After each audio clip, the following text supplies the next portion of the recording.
In a game, it is normal for the characters who appear good-looking, or you could say fan service.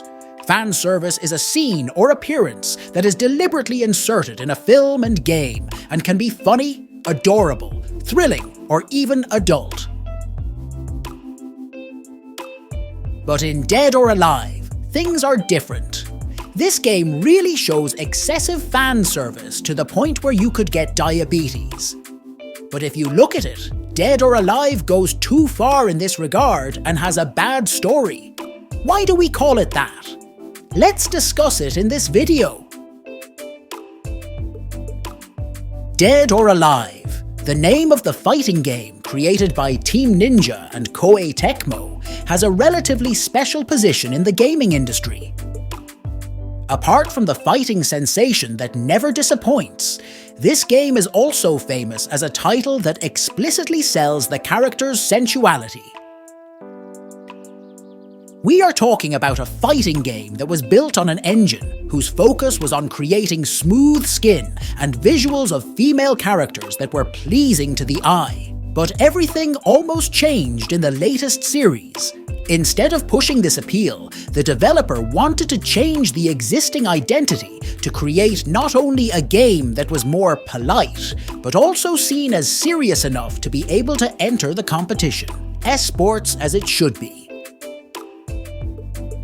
So, contrary to what they said at the beginning, Dead or Alive 6 still feels like the Dead or Alive series that we have known. The non-sensual gameplay that they announced felt like they were trying to encourage it with the default costume for each female character. However, if you dive deeper, you can see that this sensuality is still carried forward, not only as an attraction, but also as a motivation for the grinding process, which is apparently strongly attached to this series. It's all wrapped up in a fantastic hand-to-hand combat sensation.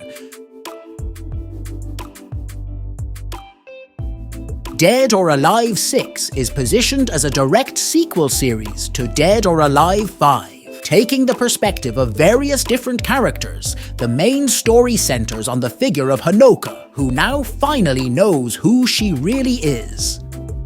Koei Tecmo and Team Ninja's ability to create stories is difficult to praise.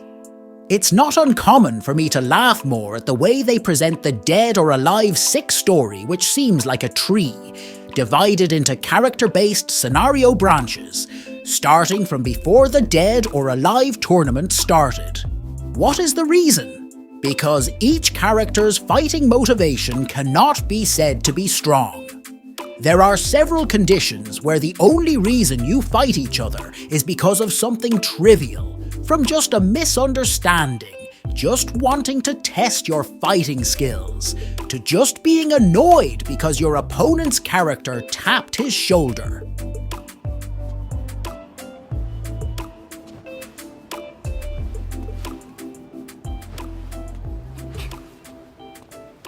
You there. Would you like to become even stronger? If you can beat me, I may just teach you something good. Oh, really? I think I'm going to take you up on that. Stop there! What are you? You are the one who calls herself Myotengu of Miyama, aren't you? Huh? How do you know that? I assume that one who calls herself Myotengu can at least show me a little fire.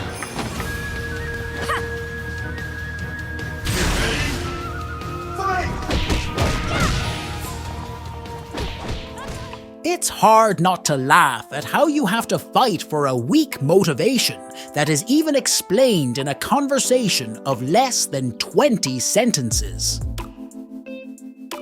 If you have to conclude, the plot of Dead or Alive 6 centers on the figure of Hanoka, who is now traveling around the world to absorb other characters' martial arts styles, while preparing for the Dead or Alive tournament itself. How cool! Is it like this?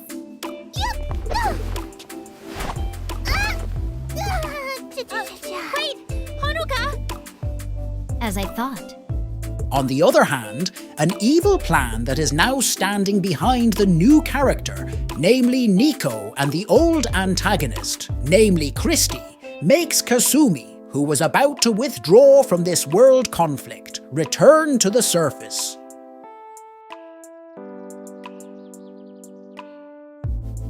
After playing this game, you don't seem to hesitate to conclude that all the jargon that Koei Tecmo and Team Ninja have put out over the last year about how they want to reduce sensuality in Dead or Alive 6 has ended up being nothing more than empty talk. Sensuality, especially when it comes to female characters, remains a key attraction of this game, and even slowly but surely grows into the motivation why you should continue playing it. There is no decency at all in this cool fighting game. There's no need to go deeper. We just have to look at the newest, mysterious, nameless engine, Dead or Alive 6, which still makes the visualization of female characters who look like flawless dolls the focus. Each of these female characters, regardless of age, seems to fulfill the description of a perfect woman from a visual perspective. The body proportions are pleasing to the eye, combined with skin that looks so smooth, a super cute face, and voice acting typical of Mo anime characteristics will still accompany you. Each of these characters, whether they want to admit it or not, remains the focus of Dead or Alive 6. However, this latest engine also provides extra detail in the existing visual presentation. Apart from the sweat dripping system, which also affects the material of the clothing worn by the characters, to the point that some make it transparent, like Dead or Alive 5, which returns in the 6th series. This new engine also comes with cooler visual effects. From just minimal costume destruction effects that can be triggered by finishing attacks, to bodies that can look bruised and bloody if you continue to be the victim of punches and kicks. We can also confirm that a bit of censorship occurs as well. Characters with the appearance of underage girls such as Nico, Honoka, and Marie Rose will not show explicit pain reactions with zoom effects like other characters if hit with an opponent's finishing attack aimed at the face. All of this is still combined with content that makes sensuality remain the main attraction, from the physics of the breasts, which even though it was claimed to be realistic according to the conditions of Team Ninja, still ends up causing excessive bouncing movements which really don't reflect real-world conditions, especially if the character is wearing slightly revealing clothes. Like a mounted water balloon, the slightest movement is enough to make the female character's breasts move unnaturally.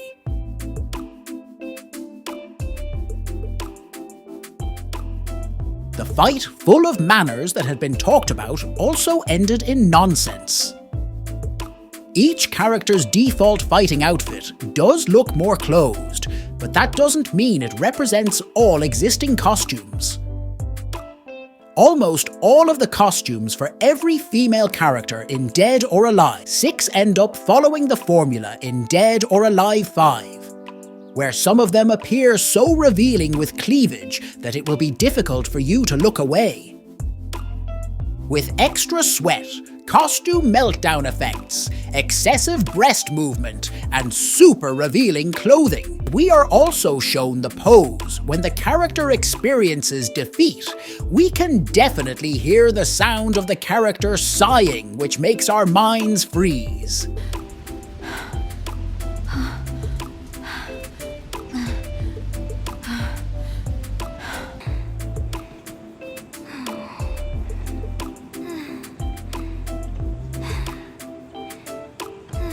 Dead or Alive 6 has not only transformed into a quality fighting game, but has also been strong in maintaining the identity of the franchise all this time.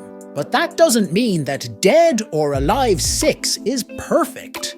We have already talked about the side of the story that feels like a parody film with an absurd plot. that each character's motivation to fight feels so weak that it's enough to make you wonder whether each of them couldn't just have a dialogue or discussion for him. So what do you think? Does Dead or Alive deserve a new game series?